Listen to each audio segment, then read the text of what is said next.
ভাই দেখেন তো এই মোবাইলটা কিনবেন? আচ্ছা দেখি মোবাইলটা তো ভালো না, 1000 টাকা পাইবা। কি কন ভাই, এটা তো কিনছি 3000 টাকা দিয়া। ওই মিয়া কিনছিলা নতুন, হয়ে গেছে পুরান, 1000 টাকাই পাইবা। আচ্ছা ঠিক আছে দেন তাইলে। আরে ভাই কান্দোস কি লেগে, তোর কইছি তো আমি কিনা দিমু, এই দোকানটাতে জিগাই। ভাই একটা পুরান মোবাইল লেবো নি আপনার কাছে? মোবাইল এই যে একটা আছে দেখেন। হ সুন্দরই তো। কয় টাকা ভাই দাম? বেশি না আপনার, 3000 টাকা দাম। মোবাইলটা এমনি ভালো আছে। ভাই 3000 টাকা তো হইব না, 1000 টাকা দি। ছোট ভাইটা অনেক কান্তাছে, একটা মোবাইল কিনা দেওয়ার লেগা। আরে না, মোবাইলটা পুরা নতুন, আমার কিনাই পড়ছে 2500 টাকা। কি হইছে? আরে ভাই হাই মোবাইলটা 1000 টাকা কইতাছে।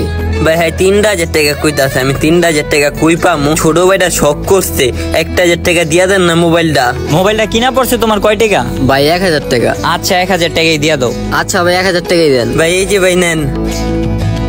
খুশি হইছস? হ্যাঁ। এটা কি করলেন? মোবাইলটা 1000 টাকা কি লিগা দিলেন? চাইলে তো আরো বেশি বেচতে পারতেন। শুনো, সবার থেকে লাভ করতে নাই, কিছু জিনিস লসেও বিক্রি করতে হয়। আমরা তো ওনার কাছে মোবাইলটা লসেও বিক্রি করি নাই, আমরা তো আমাদের কিনা দামই দিছি। উনি মোবাইলটা কিনা খুশি হয়েছে, আল্লাহ একদিক দিয়ে না একদিক দিয়ে আমাদেরকে খুশি করে দিব, এই কারণে ওনার কাছে মোবাইলটা বিক্রি করছি। যাক ভাই, আপনার তো ভালো কিছু শিখতে পারলাম।